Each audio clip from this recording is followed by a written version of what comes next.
Yeah, welcome all. The topic we'll be discussing in this lecture is types of system calls. So we'll be discussing different types of system calls that are available in a typical operating system. And we'll be discussing this under four main headings. These are the first one will be process control,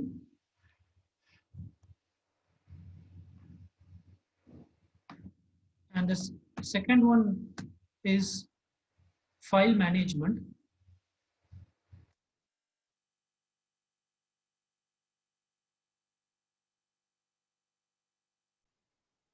First is process control, the second one is file management, the third is device management, the fourth is information maintenance, and the fifth is communications, and the sixth one is protections. So we'll be discussing the types of system calls under these headings. So we'll start with process control. That is, we'll try to identify what are the system calls associated with process control. Already you know what is a process. A process is a program under execution. A process is an active entity, whereas program is an passive entity.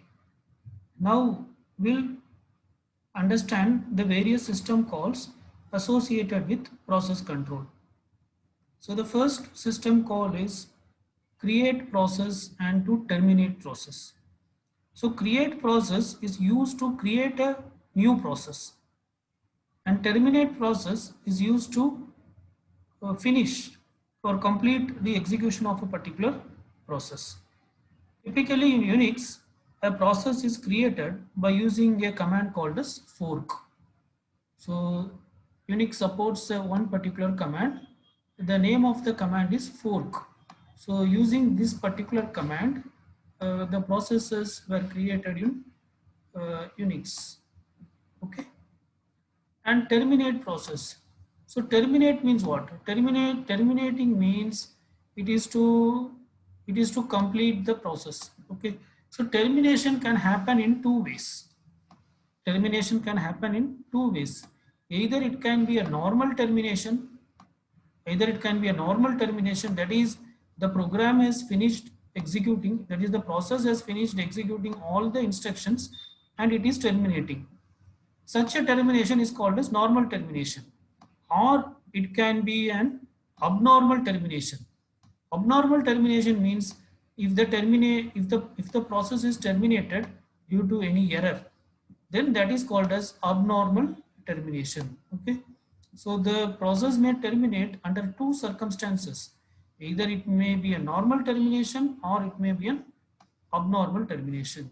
Okay, so the next system call that we will be discussing is related to that particular termination. So it is end or abort. Okay. So end represents, the system called end represents the process is terminating in a normal way. Okay, that is without any error. The process has finished executing all the instructions and so that it is terminating. So such a termination is called as end. And abort represents abnormal termination. Abort represents abnormal termination. If the process terminates in middle due to some error or any such thing, then such kind of termination is called as abnormal termination. Okay. So there will be a system call to create process, there will be a system call to terminate process, there will be a system call to complete terminate process in a natural way, and there will be a different system call to terminate the process in an abnormal way. The next system call is to load and execute process. Okay. So creating process is done using fork. Similarly, there will be a separate system called to load and execute the process. Loading represents loading the process into memory. Execution represents assigning the processor with the process. Okay. The next system call that will be typically used by a process is get process attribute and set process attribute. So process may have some attributes. Attribute represents some features of the process. Okay. So whether it is performing a read operation or write operation, or or the process is associated with does it associated with any device, all such things, device in the sense any IO devices, all such things are called as attributes of a process. Okay. So there will be a system called to get the process attributes. What are the attributes of this process? Okay, even attributes includes process ID. What is the ID of the process? How much, which part of memory it is using? Okay, and how long it will be staying in the memory. All these also comes under attributes. Okay, so get process attributes will give the set of attributes connected with a particular process, and set process attribute is used to assign values to these attributes. And most often process may have to wait during its execution for some reasons. So there will be some system called to wait for a particular time. Okay, so there may sometimes you may want to wait you may purposefully want to wait a process. Okay, so the wait system call some, so typically programming languages uses either sleep or wait command. Okay, say for example, there may be a command sleep 1000, which means this particular process will sleep for 1000 millisecond. Okay, that means it won't do anything during that time, it just waits. Okay, or it may be just wait.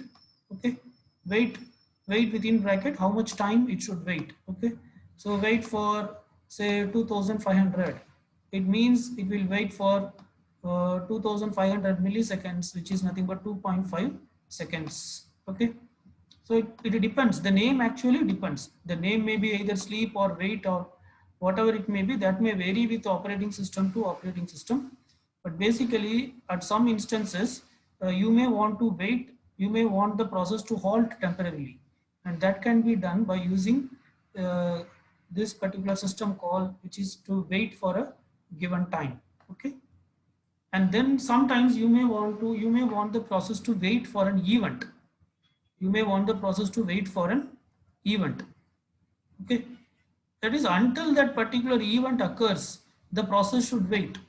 Okay, so in that case you may the program may be using the system called wait event. Okay, say for example there may be a form in the user program. Okay, and the form may take different details like name, the name of the customer. Okay, and what is his ID, the ID of the customer. Okay, and what are the products he purchased, the what are the products he purchased. Okay, all the details it may take. Finally there may be a submit button. Okay, finally there may be a submit button. Once the user clicks on the submit button, then some other new process should be created, and that process what it will do, it will collect all these data and it may store it in a file or it may store it in a database. Okay, so so so if the user clicks on this button, then this process should be called. Okay, this particular process should be called. Okay, say let us call this as process, some process. Okay, process K. So process K should be called only when the user clicks on the submit button, and when the user clicks on the submit button, this process will be called and it will do some task like storing this data into the file or to the database. It will store this content to the database. Let us say it stores to the database. Okay, now there are two processes that were running in the system.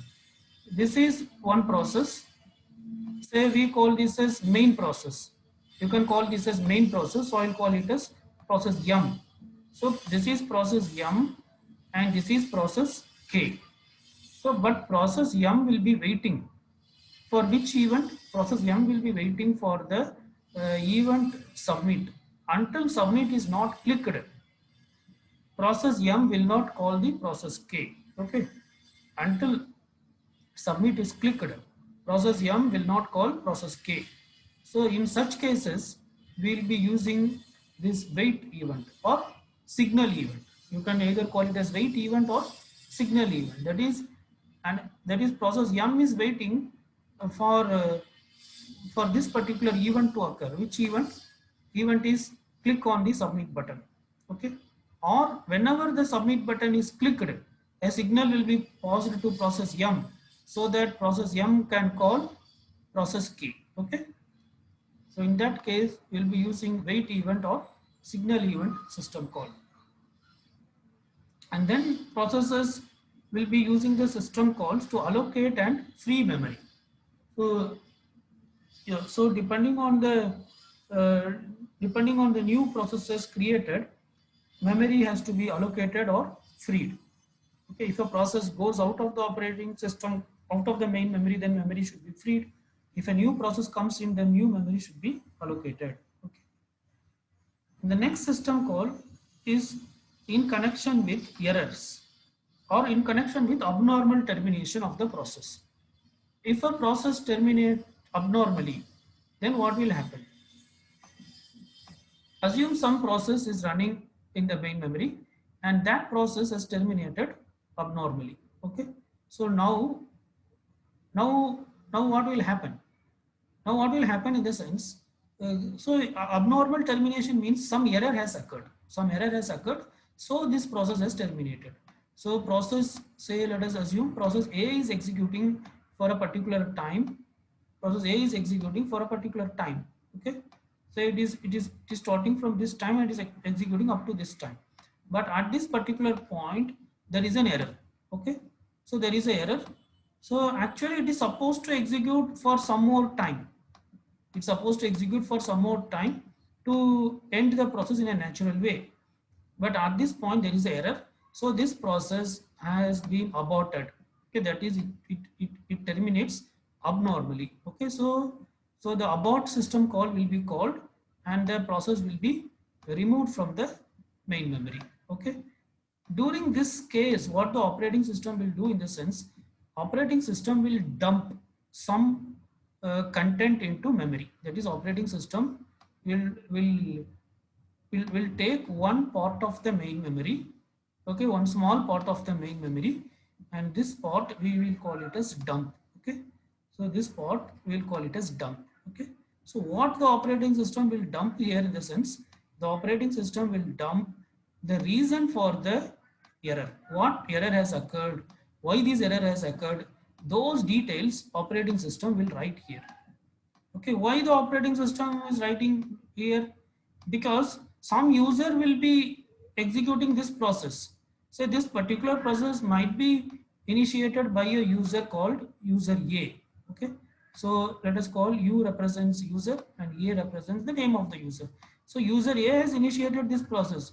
Now this process suddenly terminated means he don't know why it is terminated. Okay, so for that clarification, operating system dumps the reason for termination in some part of memory. Okay, now later once the process is abnormally terminated, the user can go back and refer to this main memory, this dump location, and understand the reason for the abnormal termination, and probably he can rectify that and he can execute the process again. Okay. So this is also, there are also system call to perform this operation, okay, which is called as debugging. Okay, so dump memory if error. So if there is any error, then the operating system will dump content into the memory. So there are system calls for that. And also there are and so when the memory is dumped, then there are debuggers for determining bugs. Okay, there are some debugger softwares which are used, using which you can access that dump memory location and you can understand why the error has occurred. Similarly, there is a concept called single step execution. Single step execution is normally any programming language provides this feature called single step execution, by which you can perform a step by step execution. You can execute one line and see what is the output, then next line and what is the output. So basically this is for checking the errors. Okay, say for example you are writing a program and that program has say thousands of line. The program, you have written a program with thousands of line, and the program is compiling successfully. Okay, program is compiling successfully, there is no compilation error at all, but it is not executing properly. You are not getting the intended output that you are supposed to get. As the length of the code is too much, you are unable to trace the error. Okay, so for that purpose, every programming language provides a feature which is called as step by step execution. Okay, there may be some key like F8. By pressing F8 you can perform step by that. On example I'm saying, okay, you may perform step by step execution. Okay, so now what happens when you press F8 for the first time, the first instruction alone will be executed. If it is supposed to display something in the screen, that alone will be displayed.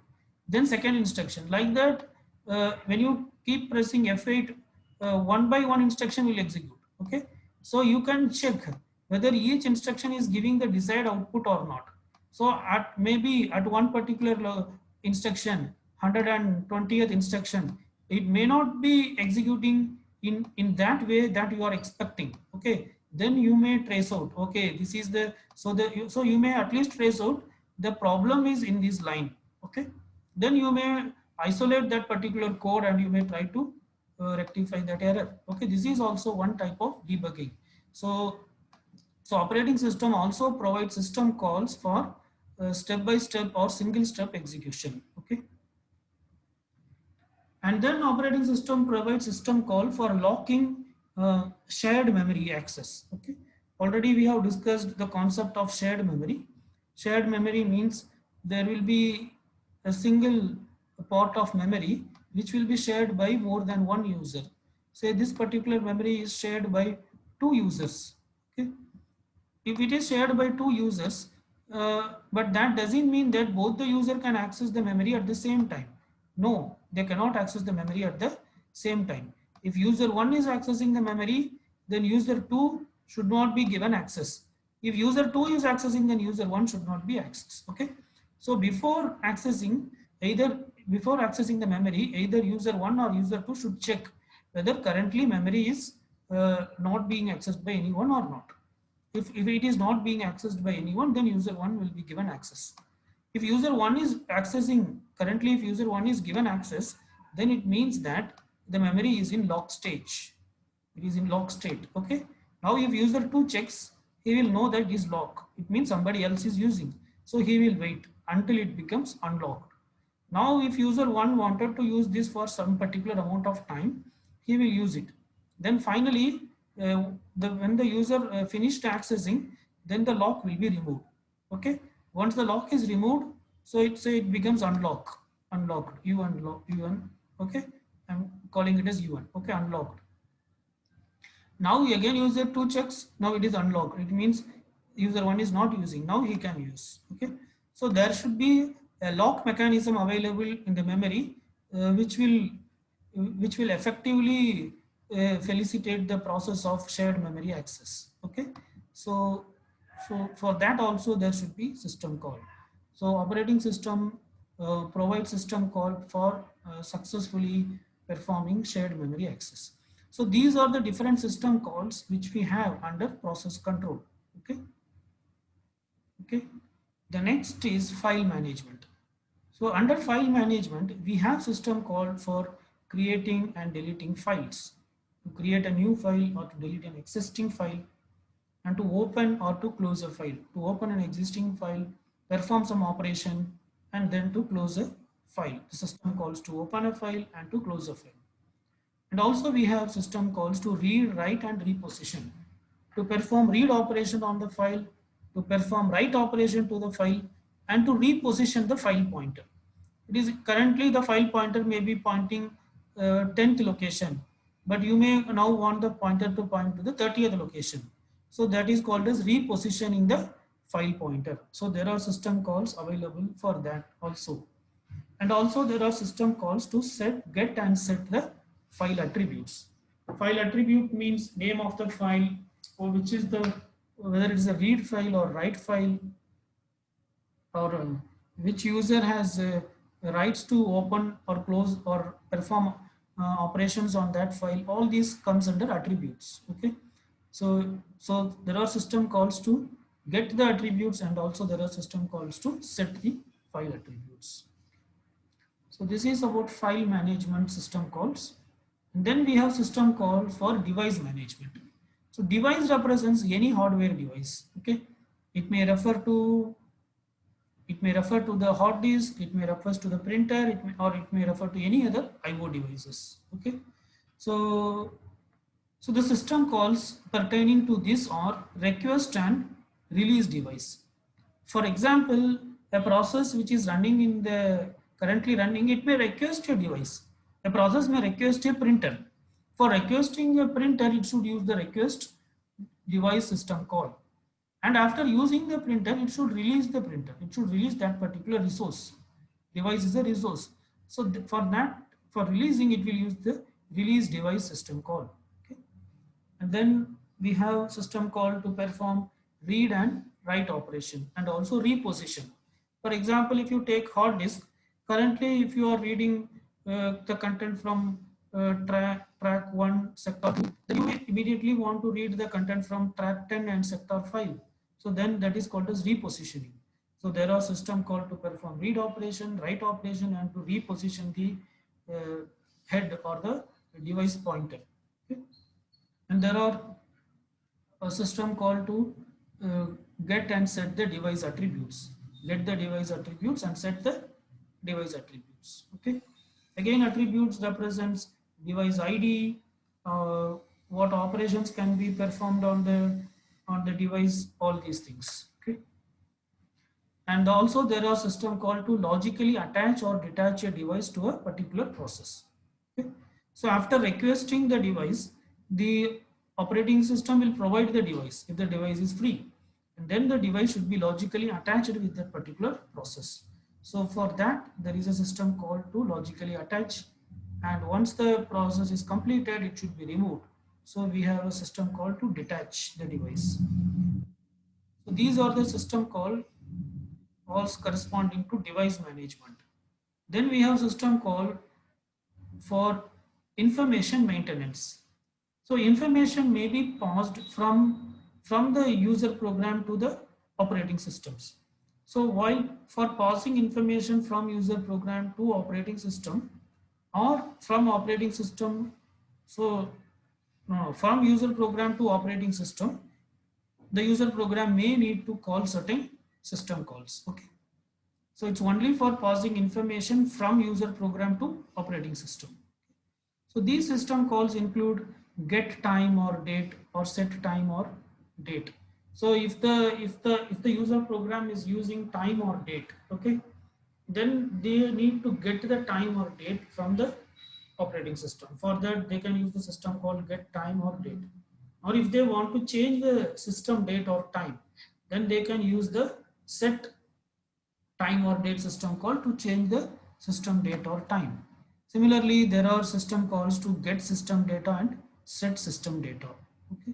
So system here represents operating system. Get some data from operating system, or to set, to change values of some attributes. Okay. And similarly, there are system calls to get and set process, file, or device attributes. Right. So these are the system calls pertaining to information maintenance. Next, we have system calls connected with communications. So here communication represents process communication. Communication from one process to another process. So there are certain system calls which will be used for effectively performing this communication. So we have create or delete communication connection. So as we have already discussed, two processes can communicate in two ways. Right? The processes can communicate among themselves in two ways. The first is by using message passing, and the second method is by using shared memory. Okay. So if the processes were communicating using message passing, then the connection should be established. So for that, you need a system call to create communication connection. And once the communication is over, the connection should be removed. Okay, for that we use the delete communication connection. Okay, so in a message passing model, so as already discussed, the communication can happen in two styles, either by message passing or by shared memory. In message passing model, there will be the host name, and the host name will be connected with a IP address, and and in that particular system there may be multiple processes will be running, but one of the process may be connecting, may be communicating with another process, either in the same system or in some other system. So there will be a process ID. There will be a process ID. Okay. And also there will be a server and a client. Okay. The server will be listening or waiting for the client. And once the client is available, a connection will be established between the server and the client, and then the communication happens. Okay. So this is how communication happens in a but through message passing. Okay, so there will be a server and a client and a socket type of communication channel will be established, and through that socket they will send and receive data. Once the communication is over, the the the channel will be removed or it will be disconnected. And in a shared memory model, there will be a shared memory, and and either of the process can write to the shared memory whatever they want to communicate, and the other process can read. Okay, but as already discussed, shared memory can be accessed by only one process at a time. When one process is accessing, then the memory will be in the lock state, and the other process has to wait. And also communication is also used to, and also there are system calls in under communication related to transfer status information. Status information represents status of a particular process, whether the process is currently in running state, or it is in waiting state, or in what state it is. Okay, in the process life cycle, the process may be in different state. It may be in running state. Running means it is currently executing, or it may be in waiting. Waiting means it is waiting for an IO operation to occur. Okay, or it may be uh, waiting means it is waiting for a processor. Okay, it is waiting for the processor, or it may be in the blocked state. Blocked means it is waiting for an IO operation to occur. Like that, the process in its lifetime, it may be in different state. So this status information can also be transferred. Uh, you can also get the status information through certain system call. And also there are system calls to attach and detach remote devices. So remote devices represents if two or more if the processes were running in different devices. Okay, if one process is in one system and another process in another system, then then you have to connect with that particular system. Okay, so so in that context, it is there are system calls to attach or detach remote devices, or you can also say that in a remote system, say one process from one system is communicating with another process in another system, and in the other system you are trying to access some resource. Okay, then you want to attach with that device or a hardware. After performing the operation, it should be detached. So these are the system calls pertaining to communications. And then we have system calls connected with protection. So again, protection protection refers to controlled access to resources. Okay, so protection refers to controlled access to resources. So there are system called to get and set permission. Get permission to access a particular resource, or to set permission, change the access level. Okay, and also there are system calls to allow and deny user access. Whether the user access should be allowed, then there will be one system call. If the user access should not be allowed, then there will be some other system call. Okay. So these are the various system calls which are available, which are normally used in an operating system. Okay. And this particular slide, it shows the different system calls for Windows operating system and Unix operating system. So for under process control, Windows uses the system called create process to create a new process. Unix uses fork to create a new process. Windows uses exit process to exit from a process, and Unix uses exit. And Windows uses wait for single object to to make a process to wait for a particular period of time or for an event to occur, whereas Unix uses the system called wait. Similarly, for file manipulation, to create a file, Windows uses create file, Unix uses open, and Windows uses read file to read the content of a file. Unix uses the system called read, and Windows uses write file to write contents to a file, and Unix uses write, and Windows uses close handle to close a file pointer, and Unix uses close. Okay, like these are the different system calls that are used by Windows and Unix. Okay, so so so all these are self-explanatory. You can go through. So for communication, you can see Windows uses create pipe. So pipe represents socket. Okay, socket. So Windows is calling it as a pipe. Okay, and Unix uses pipe to create a socket or a connection between two processes. And Windows uses create file mapping, okay, for mapping one file to another, and Unix uses shmget, and Windows uses a system called map view of file, and Unix uses ymmap. Okay, and for protections, Windows uses this system called set file security. Okay, sets file security, whereas Unix uses chmod. So chmod is used to provide access, read, write, or execute access. Windows uses a system called initialize security descriptor. Unix uses umask. Windows uses a system called set security descriptor group for a group of users setting security, and Unix uses chown. Okay, so like this, these are the different system calls used by Windows, and these are the different system call used under Unix.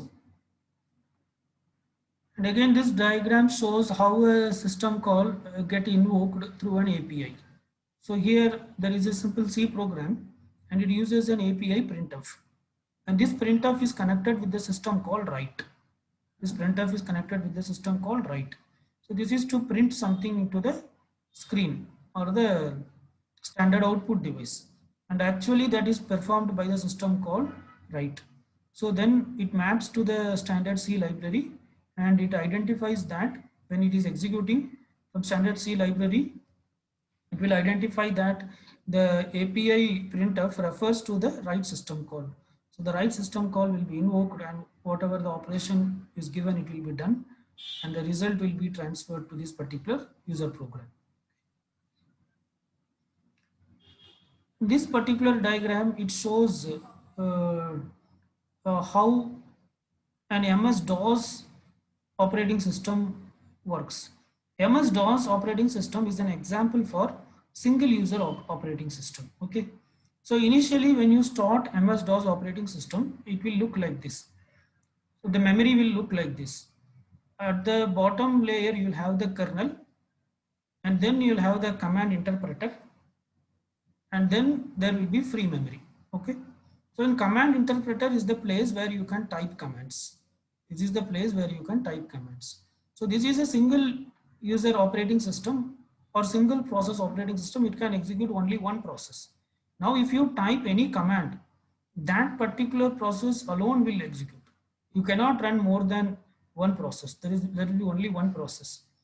And the command interpreter also, you can see, not the full command interpreter will be running when any process is running. Only some minimal part of the command interpreter will be running. Again, once this process terminates, now the full command interpreter will come up, and again you'll do the next command. Again, that command will execute. So this is how the the MS-DOS operating system works. It is a single tasking system. The command interpreter is nothing but shell. Shell is invoked when the system is booted. It can run only one process at a time. There will be only one memory space. You cannot have multiple processes with multiple memory space, and it loads program into memory and when a new process comes, everything will be overwritten except the kernel and some part of the command interpreter. So if the while program when the program exits, again the shell is nothing but the command interpreter that will be reloaded. When this process exits, once again this command interpreter will be fully loaded. Here you can see it is not fully loaded, it is only partially loaded. The program can exit either in normal way or in abnormal way. Okay. Whereas this FreeBSD, this is a one Unix variant kind of operating system. It is a multitasking operating system. Here multiple programs can reside, multiple processes can reside in the memory simultaneously. And new processes were created by using fork system call, and new processes were loaded and executed by using execute system call. So here you can see there is a kernel. The kernel is that is the core part of the operating system, that is FreeBSD, and then there are multiple processes in the memory. Okay, so more than one process can reside, and the shell, it can either wait for the process to terminate or it can continue with user commands. That is up to the user. Say kernel, say from the shell user is giving one command, then he may wait for the process to execute, or if he parallelly want to run another command also he can execute. Okay, so basically it will support multiple process. You can see there is kernel and there is process B, interpreter, process C, process D, and there are some main memory, there are some free memory. So multiple process can stay in the memory simultaneously. Okay. And here process can exit either normally or abnormally. If it exits normally, the error code will be 0. For abnormal error code, the error code will be something greater than 0. So that's it about today's discussion. So this is regarding different system calls that are available in a typical operating system. Thank you.